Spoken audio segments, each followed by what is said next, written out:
Après l'ultra-gauche, enquête sur la justice antiterroriste. Elle fait aujourd'hui l'unanimité dans l'opinion et pourtant, il lui arrive de commettre des erreurs. Il ne fait aucun doute que la menace d'attentat existe, mais elle peut aussi être instrumentalisée par les gouvernements. Certains avocats dénoncent aujourd'hui des mesures arbitraires, voire contraires au droit européen. Pour la première fois, un juge du pôle antiterroriste, Gilbert Hill, tire la sonnette d'alarme sur l'extension permanente de ces procédures d'exception. Tous terroristes, c'est une enquête de Gilles Pérez et Thierry Vincent pour Spécial Investigation.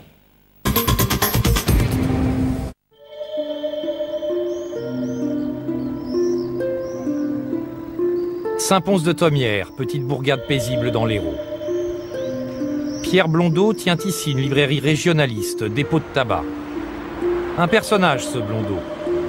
Militant régionaliste occitan, ancien militaire, fondateur de la section du Parti communiste, il est un aiguillon de la politique locale, accueillant toutes les associations ou partis de gauche. On fait la distribution de tracts.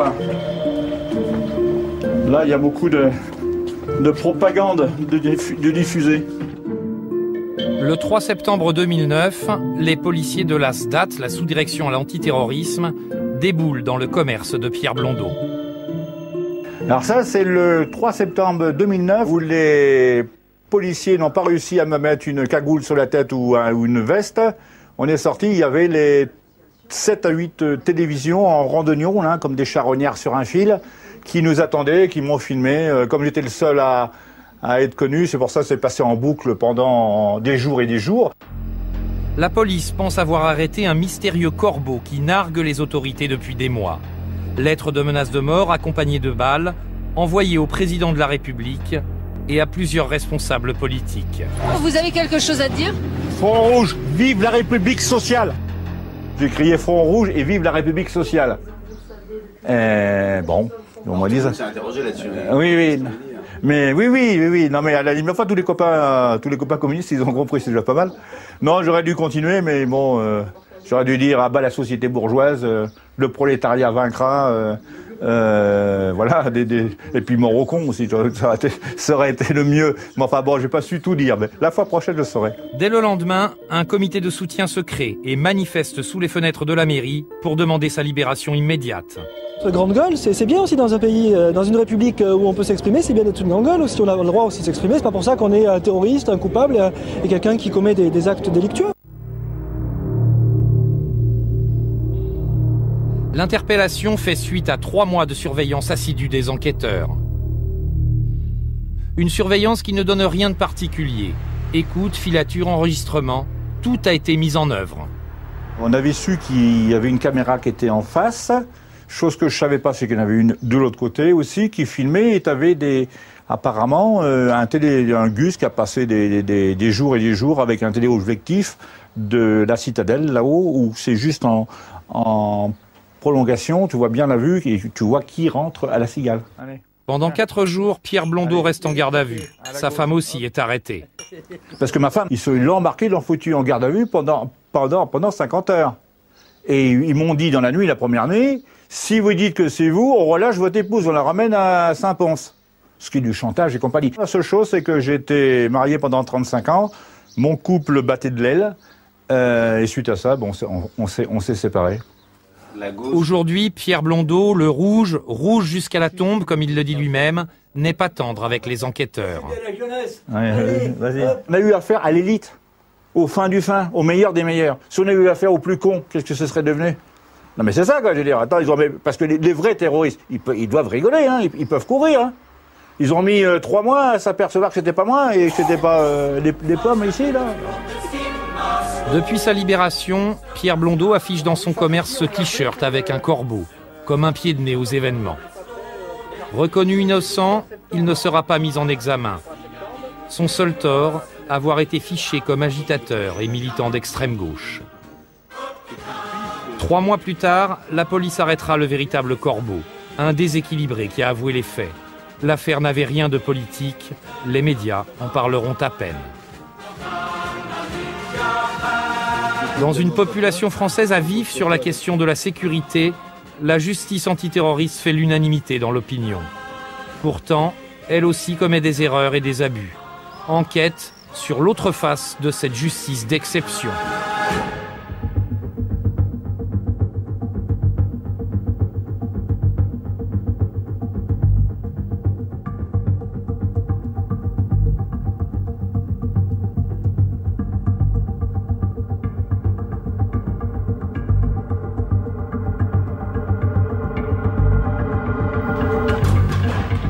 L'homme, le juge qui personnifie l'antiterrorisme en France, c'est lui. Bruguière, Jean-Louis Bruguière. Nommé dès les débuts de la justice antiterroriste en France après les attentats de 1986, il est resté en poste jusqu'en 2007. 21 ans dans la fameuse galerie Saint-Éloi du Palais de justice de Paris. Il en est devenu le patron. Bruguière, l'homme au surnom évocateur, l'amiral, le cow-boy, le shérif et dans les dernières années, l'émir pour sa lutte contre les islamistes. Jean-Louis Bruguière, le juge de tous les dossiers chauds des années 90 et 2000. Aujourd'hui, il est fier de son bilan. Depuis 1996 à 2001, nous avons stoppé, donc prévenu... Par an, qu'on le sache ici. On n'a pas eu d'attentat depuis 1996, c'est quand même pas le fait du hasard non plus. Je crois que c'est en grande partie le résultat de cette stratégie que nous avons conduite, que j'ai conduite avec les services de police. Sa stratégie, le coup de pied dans la fourmilière. Pour faire tomber un réseau, il faut ratisser large. On lance un filet et on trie ensuite. Mais en 1994, la méthode trouve ses limites. C'est l'affaire Chalabi, du nom d'un malfrat qui a sombré dans l'islamisme radical, Mohamed Chalabi. Jean-Louis Bruguière le soupçonne d'avoir monté un réseau terroriste. Le juge lance un vaste coup de filet, des arrestations tous azimuts, dont il admet aujourd'hui qu'elles pouvaient être injustifiées.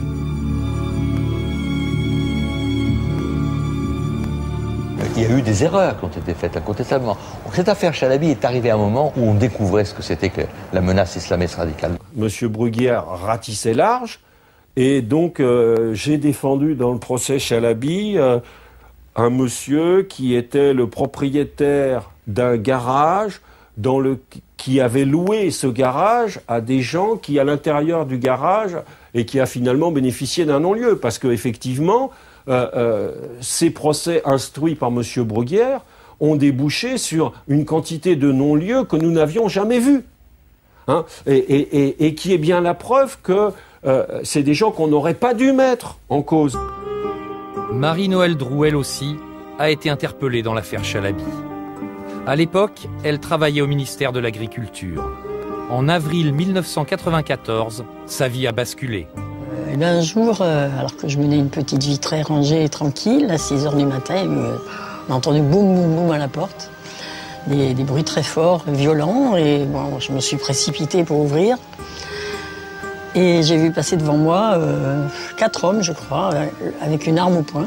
Et puis un autre, il m'a bloqué avec le bras contre le mur. Et puis ils m'ont emmené.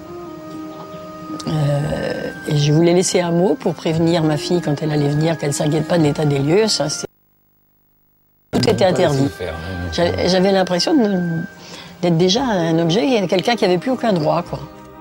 La justice lui reproche d'avoir loué un studio à un locataire qu'il a ensuite sous-loué à une autre personne, un Algérien suspecté d'avoir des liens avec le réseau Chalabi. Marie-Noëlle Droux n'est pas islamiste. Qu'à cela ne tienne, elle est incarcérée pendant 4 mois. Aujourd'hui, elle en veut toujours au juge Bruguière. Mais lui, il se exerce de bien d'y aller, d'ailleurs. Vous êtes resté combien de temps en 4 prison? mois. 4 mois, oui. En détention préventive. Oui. À Fresnes. Je suis passée en procès. Il n'a pas fait de non-lieu, il n'a pas fait de... Je sais pas. Je pense qu'il avait besoin qu'il y ait beaucoup de monde à son procès, c'est tout. Et d'ailleurs, comment ça s'est passé le procès? Il y avait beaucoup de monde, effectivement. Ah bah oui, il y avait 140 personnes quand même. Ouais, ça, mais il y avait un certain nombre de gens comme moi qui étaient là pour faire nombre, pour montrer qu'il y avait beaucoup beaucoup de terroristes en France et que donc on avait bien besoin de Bruguière pour faire écran à tout ça.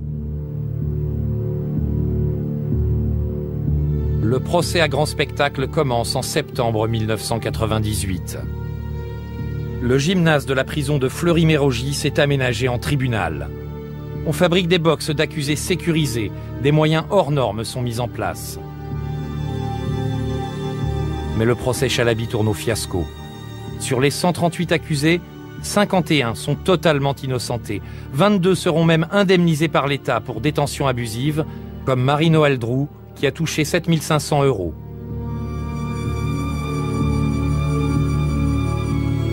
Parmi les condamnés, 1 sur 2 fera moins de 2 ans de prison, souvent pour de simples délits de droit commun. Il est certain qu'on a eu, si vous voulez, une stratégie d'arrestation avec un manque de construction de dossier. C'est très précisément ce que nous ferons plus, et c'est à partir de là qu'il y a eu un certain nombre de leçons, d'enseignements qui ont été tirés sur ce qu'il ne fallait pas faire, ou au contraire ce qui en creux devait être fait si on voulait réussir les affaires. La justice antiterroriste est une justice d'exception. Les moyens de police mis en œuvre peuvent être quasiment illimités. Les écoutes sont possibles sans véritable contrôle. Les gardes à vue durent jusqu'à 4 jours, dont 3 sans la présence d'avocat, alors qu'une garde à vue classique est limitée à 2 jours.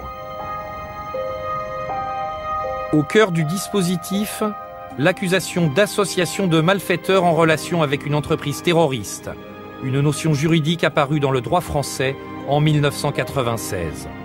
Une notion très floue, trop selon certains avocats.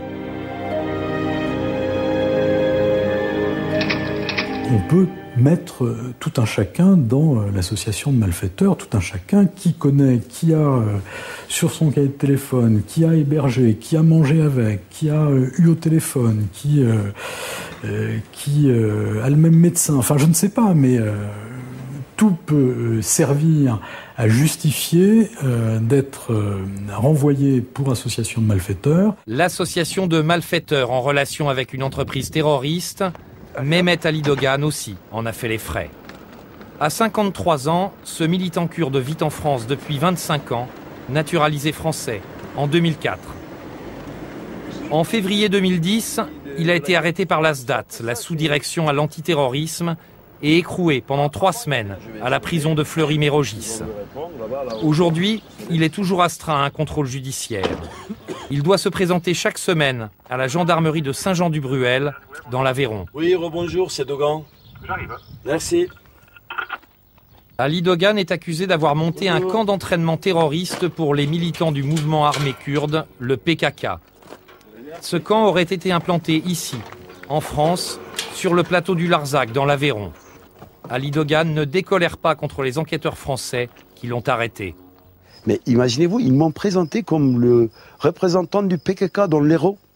Et ils ont fait croire à l'opinion publique via de la presse que j'entraînais des jeunes. Moi, j'entraînais des jeunes d'une manière armée sur le plateau de Larzac. Le plateau de Larzac, c'est la terre des non-violentes. Non, mais ils m'ont beaucoup humilié auprès de mes enfants, auprès de mon entourage, auprès de tous les gens avec qui j'ai travaillé. D'un coup, Mehmet Ali Dogan, c'est un grand terroriste, c'est un grand voyou, il participait à l'endoctrinement des jeunes et des adolescents, etc. Donc ça va trop loin. Ce qui est surprenant, c'est qu'Ali Dogan, avant son arrestation, était un contact privilégié des autorités françaises. Quand je suis arrivé à Montpellier, il y avait juste après moi, une centaine de Kurdes et Turcs. Quand ils voulaient manifester, je disais non, attendez, j'appelais les renseignements généraux, écoutez monsieur, nous voulons manifester, donc est-ce que ça vous dérange? Non. Donc c'est eux qui nous proposaient, par exemple, d'où jusqu'à où. Même les autorités françaises, quand il y avait un problème majeur avec le PKK ou d'autres organisations kurdes turques, ils m'ont toujours consulté. Et j'ai toujours donné mon avis à tous les niveaux, que ce soit les services secrets, que ce soit les renseignements généraux, que ce soit la préfecture. Au niveau des cabinets aussi, j'étais intervenu. Donc, j'étais plus ou moins un des conseillers des autorités françaises. À l'origine de son arrestation, une dénonciation venue de Turquie. Une famille affirme que son fils aurait été entraîné à la lutte armée dans la propriété de Dogan. Il n'existe aucune photo ni aucun témoignage qui confirme cette accusation, mais cela suffit à déclencher la procédure. Fin juin 2010, Ali Dogan a organisé un méchoui dans sa propriété pour remercier tous ceux qui le soutiennent depuis le début de l'affaire. Militants pacifistes, agriculteurs du Larzac et voisins. Moi j'habite à côté, donc j'ai jamais vu personne en armes ici, j'ai jamais vu aucun entraînement et ce serait absolument impossible de faire ça sans qu'on le sache, nous, les plus proches voisins. Donc, bien entendu, quand on a appris qu'il avait été arrêté pour terrorisme, on a été tous outrés, surpris et solidaires de lui.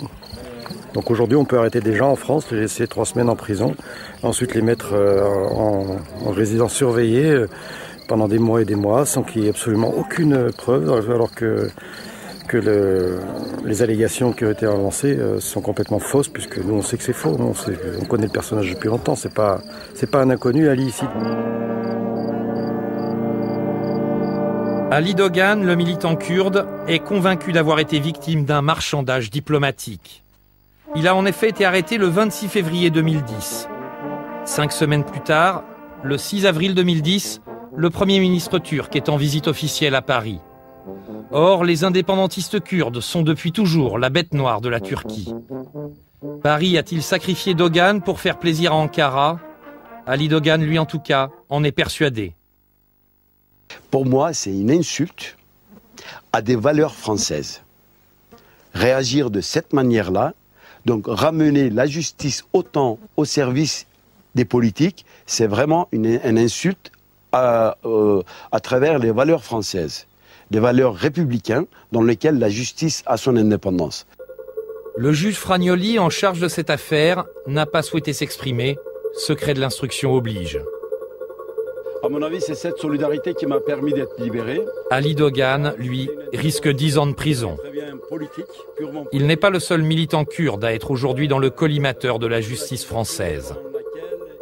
L'avocat Antoine Comte, l'un des ténors du barreau, a d'autres dossiers similaires et il n'hésite pas à dénoncer l'arbitraire de certaines procédures antiterroristes concernant les Kurdes. Pour les Kurdes, c'était très intéressant. Le juge d'instruction part pour la Turquie, seul. Il ramène des témoins anonymes, des témoignages anonymes, obtenus par les Turcs. Dans quelles conditions? Attention, vous imaginez, on est dans une guerre sale qui concerne une partie du territoire turc. Il y a des gens qui abandonnent la dissidence, vous s'en doutez. En échange de quoi? On imagine, enfin, tout est possible. Et le juge d'instruction valide ces espèces d'interrogatoires de témoins anonymes turcs dont on ne sait rien. Ça peut être un policier, ça peut être un officier, ça peut être un ancien, mais on n'en sait rien. Et vient et elle dit, bon alors, monsieur Untel dit que vous étiez là à tel endroit. Alors ma cliente ou mon client dit, attendez, c'est qui monsieur Untel? Ah ben je sais pas. Voilà. Vous appelez ça de la justice? Non, ça n'a rien à voir. C'est l'Inquisition, ça. L'avocat Jean-Louis Malter va encore plus loin. Il estime que certaines méthodes de la justice antiterroriste ne sont pas conformes aux principes du droit français et européen. Il n'est pas exclu de voir des commissions rogatoires qui émanent de ces États dans lesquels la police torture pour interroger. Et on travaille sur des documents de police qui ont été recueillis dans ces circonstances-là. Aujourd'hui, un homme pousse un coup de gueule contre les dérives de la justice antiterroriste. C'est le juge Gilbert Thiel, 20 ans d'antiterrorisme au compteur. L'une de ses spécialités, la Corse. Thiel est une forte personnalité, l'un des seuls juges à s'être un jour rebellé contre sa hiérarchie. C'était en août 2003. Des jeunes lancent un cocktail Molotov dans une gendarmerie à Loury, en Haute-Corse, et ils déversent du désherbant dans le jardin des gendarmes. Le ministre de l'Intérieur, Nicolas Sarkozy, parle d'actes d'agression inacceptables. Gilbert Thiel est saisi. Mais il ne donne pas suite. Pour lui, il ne s'agissait pas d'une affaire de terrorisme. Ce sont des dégradations. Une petite association de malfaiteurs de droit commun, on va dire, dans un des rares excès d'humilité qui a caractérisé ma carrière, je me suis déclaré incompétent. Gilbert Thiel renvoie l'affaire devant des juges de droit commun. Mais selon lui, ce geste lui a coûté cher. Depuis, sa hiérarchie ne lui confie quasiment plus d'affaires. Vous avez l'impression d'être au placard aujourd'hui? On vous dit un peu en déshérence. Non, non. Je n'ai pas l'impression d'être au placard, j'en ai la certitude. Mais, ben oui, il suffit de voir le nombre de dossiers qui m'ont été attribués au cours des 2 dernières années. Ça doit être 3 ou 4. Aujourd'hui, Thiel estime que l'extension permanente des pouvoirs de la justice antiterroriste pose un vrai problème. il y a un danger là, effectivement, c'est de considérer de manière trop extensive, même pour éventuellement faire jurisprudence, la notion de terrorisme. Moi, je pense que j'ai une conception assez restrictive, en fonction de ce que me permet la loi, de la notion de terrorisme. Et lorsque je dis que telle affaire ou telle autre n'est pas du terrorisme, dans le cadre des prérogatives qui me sont reconnues, avec les voies de recours qui sont offertes aux uns et aux autres, c'est véritablement défendre l'institution. Et qu'il y aurait grand danger à la laisser dériver. N'importe qui ou presque peut se retrouver pris dans les filets de la justice antiterroriste.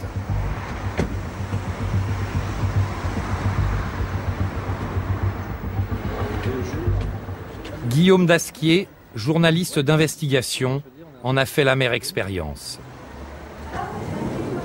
Le 16 avril 2007, il publie une enquête dans le journal Le Monde. Il y révèle que les services secrets français avaient alerté les Américains sur la possibilité d'une attaque terroriste 6 mois avant les attentats du 11 septembre. Sa source, d'anciennes notes confidentielles de la DGSE, datant de début 2001. Michel Alliot-Marie, alors ministre de la Défense, décide de poursuivre le journaliste. L'enquête est confiée à la justice antiterroriste. Pour justifier la perquisition, le substitut du procureur écrit « Des éléments graves laissent présumer l'existence d'infractions constitutives d'actes de terrorisme et notamment du délit d'association de malfaiteurs en vue de préparer des actes de terrorisme. » Pour avoir publié de vieilles notes de la DGSE, Guillaume Dasquier est quasiment suspecté d'être complice d'un attentat en préparation. Le 5 décembre 2007, un mercredi matin, j'ai vu 6 policiers de la DST débarquer à la maison avec des pistolets à la ceinture, leur gilet pare-balles et m'annoncer que j'étais placé en garde à vue pour compromission de la sécurité nationale. Guillaume Dasquier est toujours mis en examen. Il risque 5 ans de prison et n'a plus le droit de fréquenter ses contacts des services secrets, ce qui est une entrave à l'exercice de son métier. Malgré tout, son statut de journaliste l'a un peu protégé.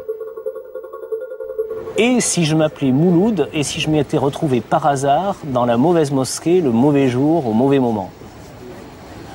Est-ce que je pourrais après être convaincu que des avocats, des confrères, enfin une mobilisation, des juges indépendants allaient remettre un peu les choses en ordre?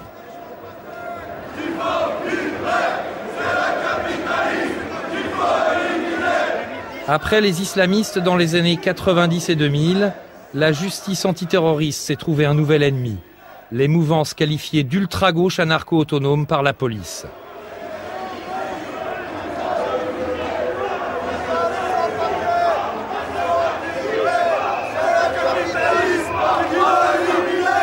Janvier 2008. 2 militants pour les sans-papiers, Bruno et Ivan, se font interpeller sur la route menant au centre de rétention de Vincennes. Ils sont menottés. Leur voiture est fouillée. On retrouve 2 fumigènes et des tracts pour les sans-papiers. Ils sont déférés devant la justice antiterroriste et placés en détention provisoire pendant 4 mois. 2 fumigènes, similaires à ceux qu'on voit régulièrement dans les manifs de cheminots ou sur les stades de foot, relèveraient donc, lorsqu'on défend les sans-papiers, de la justice antiterroriste. À l'autre bout du spectre politique, en revanche, la justice antiterroriste semble plus clémente. Régulièrement, des militants d'extrême droite sont impliqués dans des actes violents. Didier Arnaud est journaliste à Libération. Spécialiste des faits divers, il a enquêté sur les agissements d'un groupe néo-nazi, Nomade 88. Mais ils se sont retrouvés dans leur désarroi de vivre dans leur banlieue qui est dans l'Essonne, à Saint-Michel-sur-Orge, où, disent-ils, il y a trop de Noirs et d'Arabes et où ils n'arrivent pas à vivre correctement. En mai 2008, les militants de Nomade 88 tirent en pleine rue au fusil mitrailleur sur des jeunes issus de l'immigration. Par miracle, il n'y a pas de victimes. Ils sont arrêtés et la police retrouve un véritable arsenal de guerre à leur domicile. Ils affirment vouloir nettoyer les cités de France et reconnaissent en plein procès avoir projeté des attentats contre des restaurants kebab. Ils passeront devant des juges de droit commun. Leur affaire ne sera jamais transmise à la section antiterroriste. Leur leader a été condamné à 2 ans de prison.